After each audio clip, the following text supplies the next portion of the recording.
Good afternoon, everyone. I apologise for not uploading for a little while. I'm currently in the process of moving home, and it's honestly quite involved.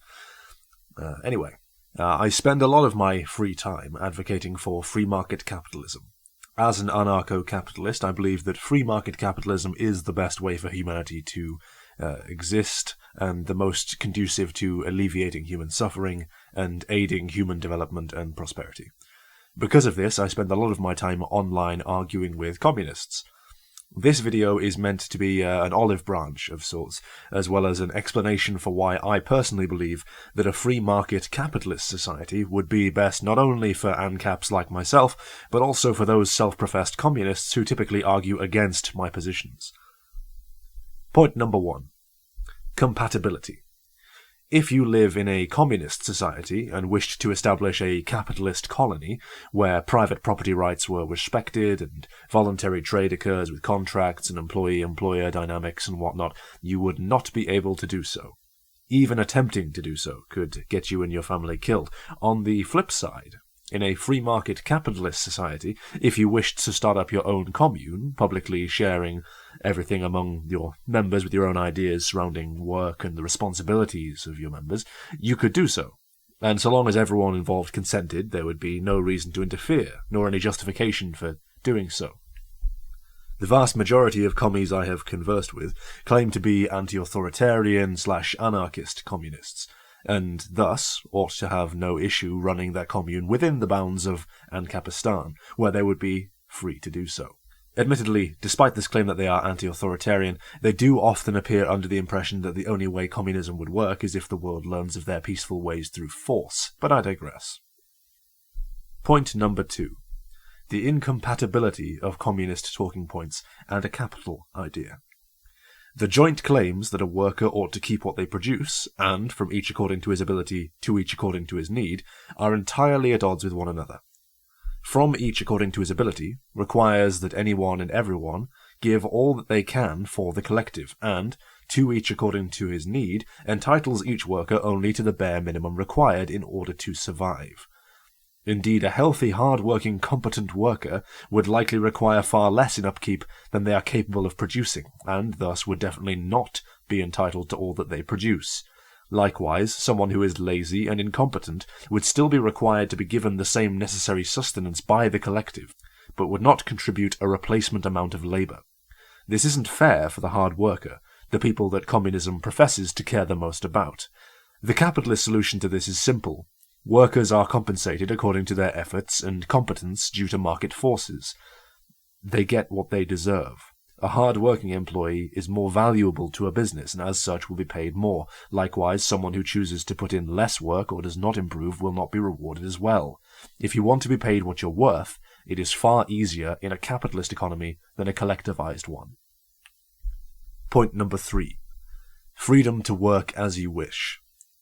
You may well be under the impression that in your perfect communist utopian society after the revolution, you will be working as a feminist dance instructor or a neurodivergent video game streamer or as an underwater basket weaver, but unfortunately, unless we're talking about the pipe dream, post-scarcity, fully automated luxury space communism, chances are you'll actually be tilling a wheat field, down a mine shaft, or losing your arm in an industrial accident in a factory making generic black boots. This is because when your economy is centrally planned and subject to bureaucrats whose entire purpose is to rearrange humans as though they are interchangeable economic labour units to produce what the bureaucracy has determined is the appropriate stuff necessary for the collective to survive, your hopes and dreams aren't actually a factor. The economic calculation problem notwithstanding, assuming that a communist society can indeed figure out exactly how much stuff they need of each given thing, those things then need to be produced, and in the correct amount, at the correct time, in the correct way, etc. And as such, the commune must ensure that the members of the commune work towards these goals regardless of their own wishes. You cannot be a unique snowflake in communism. Your wants are not more important than those of the collective. You must do what is needed of you, and that will be whatever is decided for you. Under capitalism, however, you can do whatever you want, provided everyone involved consents, and there is a market for it. And thanks to market innovations like the internet, there's a market for basically everything. So you can do what you want. You could quite literally be a feminist dance instructor, a neurodivergent video game streamer, or an underwater basket weaver. Hell, there's even a market for being a communist in capitalist economies. Morons like Chenk's nephew successfully make millions spewing commie rhetoric without actually having to in any way do communism. Indeed, many of the things that you currently enjoy, like video games, movies, etc., would cease to exist in communist economies because they are not conducive to the continued existence of the commune and the survival of its members. Point number 4. The scalability problem.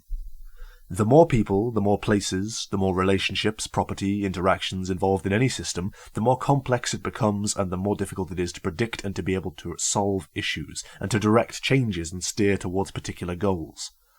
Under capitalism, the solution is individualism. Because these goals, decisions, actions, reactions, etc. are on the individual level, they are local, quick, and affect relatively few people, which means that mistakes can often be quickly corrected, don't typically cause major damage, and responsibility is easily determined.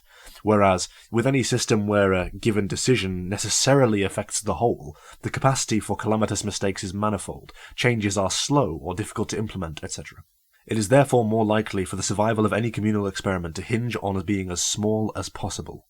This is far easier in a free market economy due to the voluntary nature of interactions. You could very easily start or convert a small business to a worker co-op, run a small communal village, etc., without running into the issues that come with being a national or international hegemon.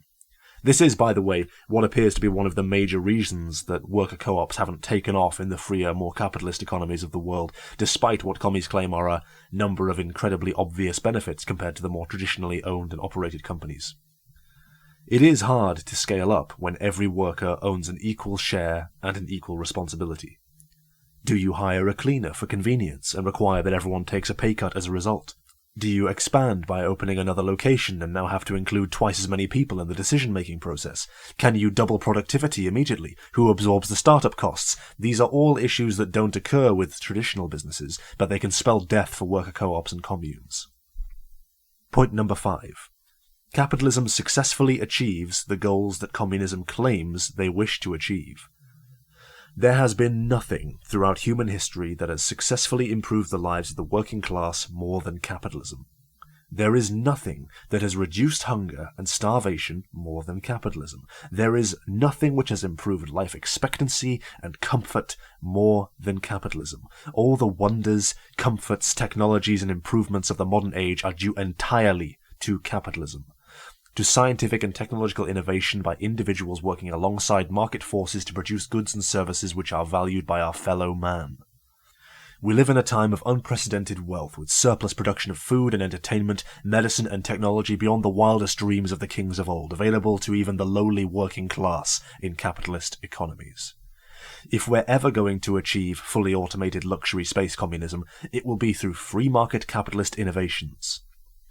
In the meantime, our less-than-perfect approximations of capitalism seem to help the working class far more than our attempts at communism have.